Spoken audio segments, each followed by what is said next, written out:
Greetings. I am honored to join the grand opening of the first MBDA Advanced Manufacturing Center in Louisville, Kentucky. I am Miguel Estien, the Acting National Director of the Minority Business Development Agency. I'm also honored to share this day with Lieutenant Governor Jacqueline Coleman. And thank you to the University of Louisville for your leadership of the center and the project director of the Kentucky MBDA Advanced Manufacturing Center, Sundar Atri. I am here today to welcome all of you to the MBDA family. And as such, let me share some family facts. The MBDA remains the only federal agency charged with promoting and supporting minority businesses. Its national network of business and specialty centers is the flagship program in the MBDA toolkit, with centers at over 39 locations.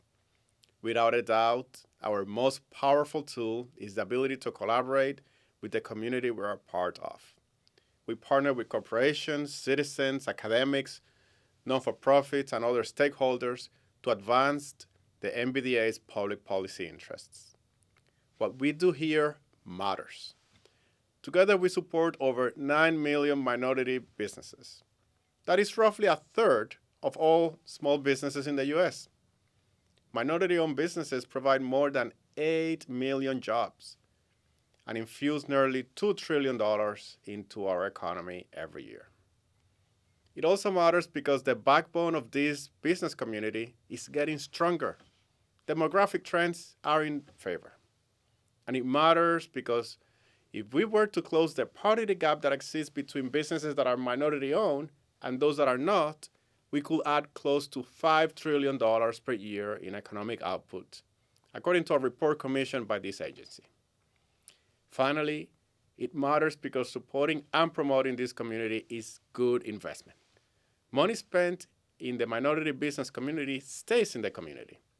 It is good for the U.S. economy, and it enhances our credibility as a nation because it should be our aspiration to make the economy work for everyone. Ultimately, it makes our democracy stronger. President Biden announced his commitment to our community before he sworn into office. On his first day in office, he signed an executive order directing the entire federal government to advance equity for underserved communities across our nation.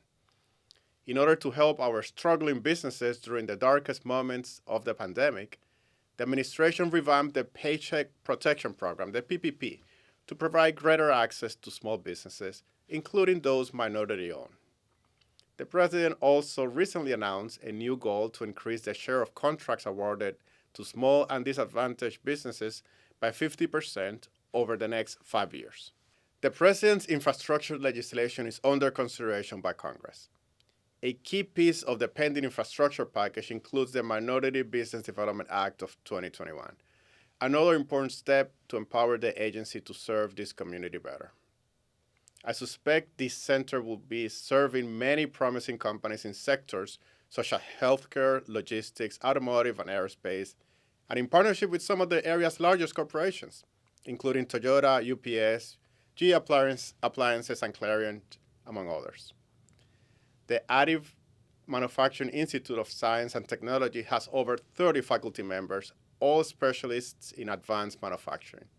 In my experience, when the business community, government, and academia join efforts, business competitiveness increases, resulting in a fresh infusion of innovation and jobs for Louisville.